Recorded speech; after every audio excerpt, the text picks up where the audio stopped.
Why did it come to this? Was I wrong? Even though I work hard at my job and household chores, neither my husband nor my mother-in-law acknowledges my efforts. A feeling of frustration swirled in my chest, and it was unbearably painful. You only earn $1,000 a month, right? If you're not going to divorce, at least support your husband as a full-time housewife. That would be much better for the family. I heard something snap in my head. This is a good opportunity. I should really divorce a husband who doesn't even help with the chores.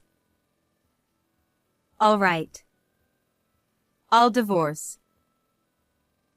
This was the trigger that led to the discovery of my husband's outrageous lies, and both my mother-in-law and husband ended up in a debt hell. My name is Sadie. I'm a woman in my 30s working as an office worker. Although I'm married and living with my husband Jeremiah, our relationship isn't very good. Even when I come home tired from work, Jeremiah doesn't help with any of the housework.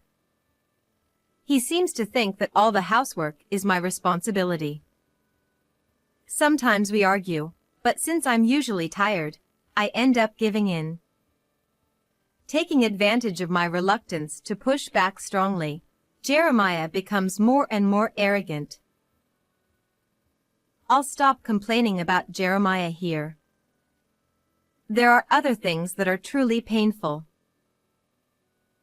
Among the issues related to Jeremiah, the most serious one concerns my mother-in-law, Valentina. I've never met a more troublesome person than Valentina.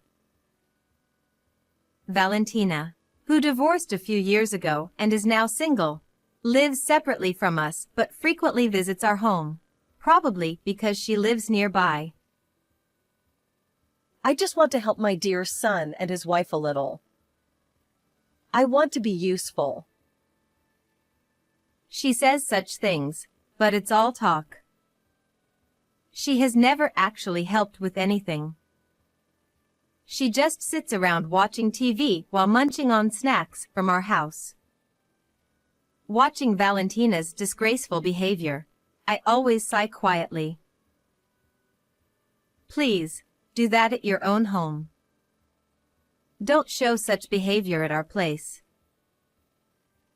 No matter how I think about it, it seems to me that she visits our home just to kill time.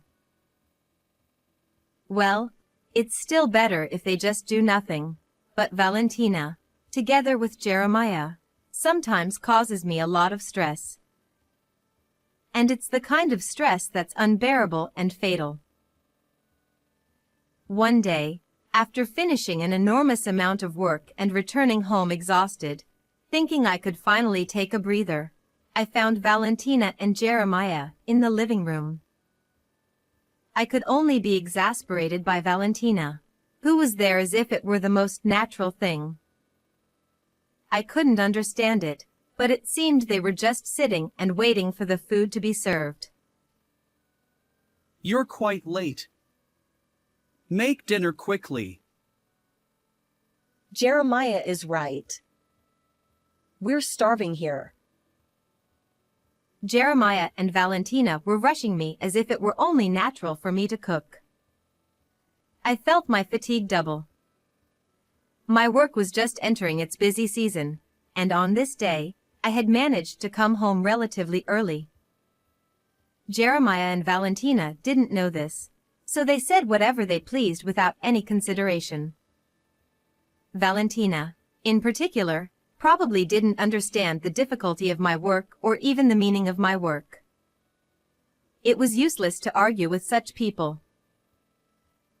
I'm sorry, I said, offering a perfunctory apology, and dragged my exhausted body to change clothes, tied the apron strings, and retreated to the kitchen. There wasn't much in the refrigerator. There were barely enough ingredients for 2 people, but making enough for 3 was questionable. It couldn't be helped. I didn't have the energy to go shopping after work, and I had no way of knowing Valentina would be there. Besides, it was absurd that I had to cook for Valentina as well. I sighed as I cut the carrot that had been lying in the corner of the refrigerator. The sound of the knife chopping the carrot mixed with the sound of the TV and the exaggerated laughter of Jeremiah and Valentina from the living room. I wished they would at least help, but it was always like this, so there was nothing I could do. Forcing my tired body to move, I somehow continued cooking. I managed to prepare soup, reheated bean sauté, and salad, making 3 dishes each. Just as I was about to carry them to the living room, Jeremiah, lured by the smell, came in. His face gradually clouded over. The next moment, Jeremiah and Valentina said something shocking. What is this? After making us wait so long, this is all we get? And bean sauté again? I give you so much money every month. Make something more luxurious. Really? Can't you make something better? Usually, you should make at least 7 dishes. Are you feeding Jeremiah such meager meals every day? They insulted me without any consideration for my tired body. I couldn't help but hang my head. Making more than 7 dishes for dinner every day after work is impossible for an ordinary housewife. Valentina probably didn't do that much even when she was younger, and certainly not now. I didn't see Valentina as such a diligent person. Unable to bear it any longer, I said in a trembling voice, "I'm sorry. This is all I could manage. But today, I had a lot of work and was very tired, so I couldn't go shopping. Please forgive me with this amount." Before I could finish, more insults came flying. You can go shopping after work, can't you? Can't you even do housework properly as a wife? You're a useless wife. At least have Jeremiah help, I said. Ha! What are you talking about? I'm tired from work too. And you have the nerve to ask for help? Jeremiah is earning well, isn't he? It's only natural for him to rest at home. Supporting him is your job as a housewife, isn't it? You're really a useless wife. Valentina even went as far as to say that if I had complaints, I should start earning properly first. She seemed to have no intention of understanding my struggles from the beginning. I had no energy to retort and could only keep bowing my head. This kind of exchange didn't start today. Every time Valentina comes to our house, this kind of back and forth repeats. It feels like her insults escalate each time. Especially recently, I've been called a useless wife more frequently. I may not be perfect as a housewife, but I want her to understand that I'm doing my best. I can't endure this much longer. One day, after such incidents had been continuing, I took a paid leave and stayed home from work. Seeing my pale face at the office, my boss, unable to bear it, gave me the day off. It was truly a blessing amidst the ongoing busy season. Fortunately, Jeremiah was out for work. I was genuinely relieved, not knowing what kind of argument might ensue if we met.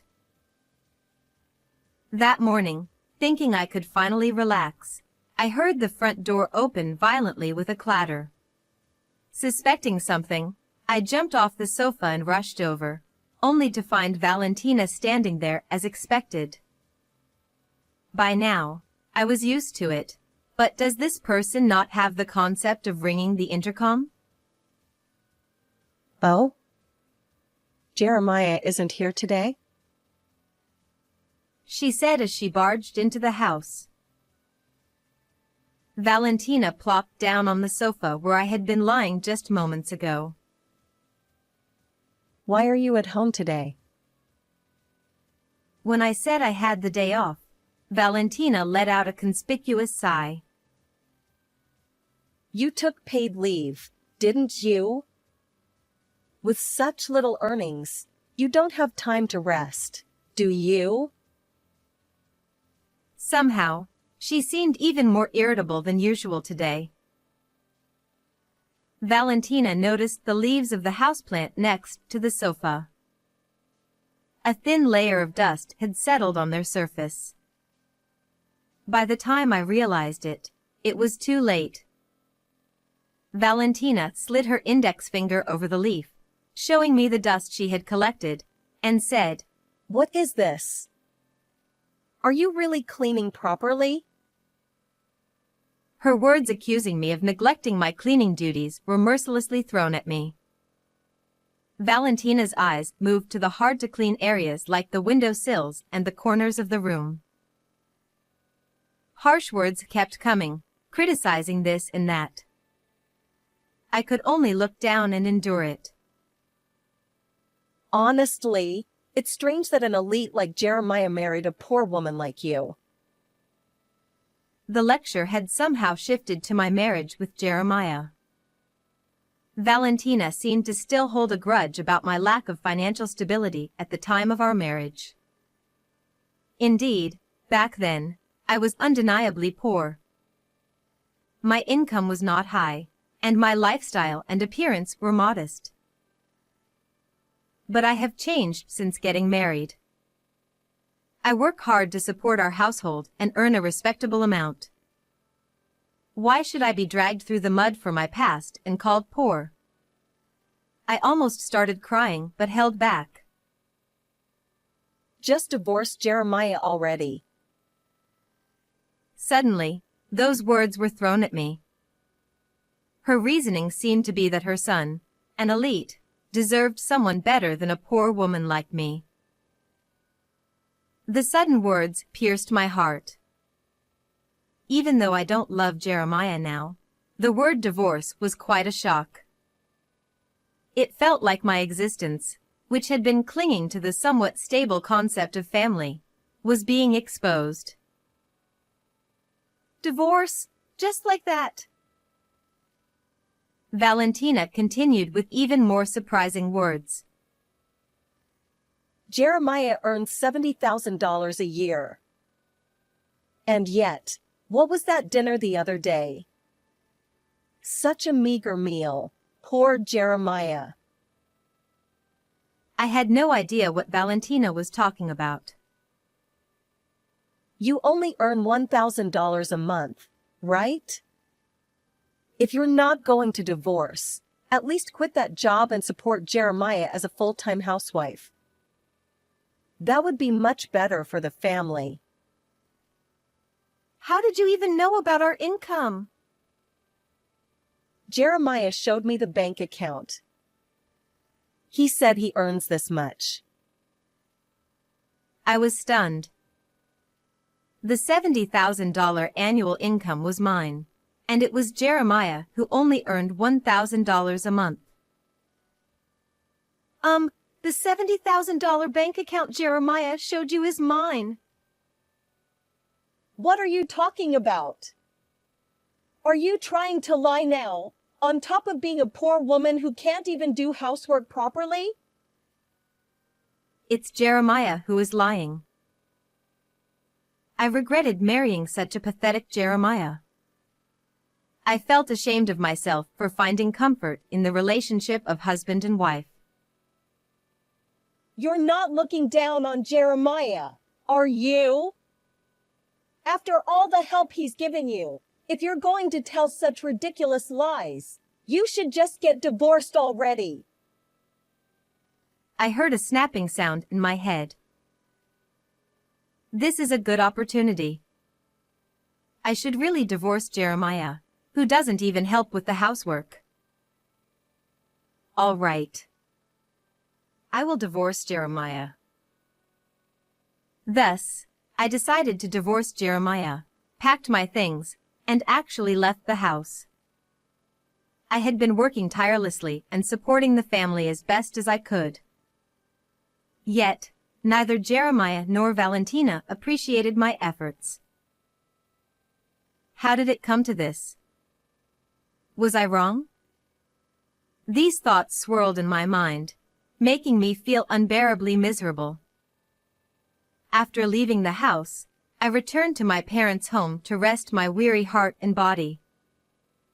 My parents' home, which I hadn't visited in a long time, gently embraced my exhausted self. Although work remained busy, being far away from the source of my stress, Jeremiah and Valentina allowed me to spend my days in peace. One day, while I was freely taking a day off without anyone reproaching me, my smartphone rang in the living room. The caller ID displayed Valentina. I had a bad feeling. Hello? Sadie? Valentina's unusual tone made me hesitate. Once she calmed down enough to talk, she told me about the situation after I left. After I left, Valentina had been doing all the housework. One day, when Valentina checked the bank account for household management, she found a balance of only $100. Naturally, it was Jeremiah's account. Shocked by the difference from the previous balance she had seen, Valentina confronted Jeremiah. Jeremiah admitted that the balance was the living expenses for a month. He then confessed that the account he had shown before was mine, and his monthly income was only $1,000. Jeremiah, who had been praised by Valentina as an elite earner, had been hiding the truth out of pride. Valentina, who had ignored my words, had no idea and fully believed the false figure of $70,000 annual income, spending money to live an ideal life. Eating what she wanted, wearing what she wanted, buying what she wanted. Jeremiah's already small balance kept decreasing. As a result, Valentina and Jeremiah were on the brink of falling into a debt hell. So please, help us somehow.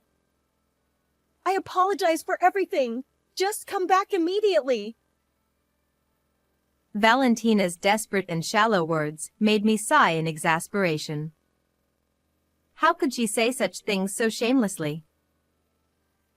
The harsh words that Valentina and Jeremiah had said to me came back to my mind. Make dinner quickly, at least do the cleaning, quit your job and become a housewife, poor woman. I could never forgive them. Of course, I felt no sympathy at all. It was time to say what I had always wanted to say but couldn't. Why don't you have your elite son earn money for you? I coldly said that and hung up the phone with a click, leaving Valentina's voice, which was making some noise on the other end, behind. Still fuming, I looked at my smartphone's address book. There were Valentina and Jeremiah's phone numbers.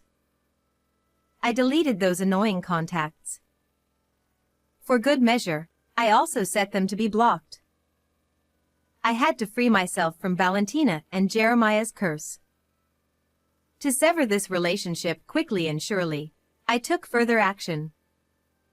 I searched for a reputable lawyer online and through acquaintances. The lawyer I found quickly facilitated my divorce from Jeremiah. I completely cut ties with my in-laws. Finally, I was free from the annoying entanglements with my in-laws. According to rumors, Valentina and Jeremiah ended up in debt as expected. In the end, they had to apologize to Jeremiah's father to support them. Well, it no longer concerns me. I will live my life without being swayed by anything. Since the divorce, my work performance has improved remarkably. My boss praises me more often. My friends say I laugh more. I am happy with everything, feeling that I have truly gained freedom, separated from that past. I vowed to use my past misfortunes as a springboard and continue to strive hard. How did you like this story? Please subscribe to the channel. See you in the next video.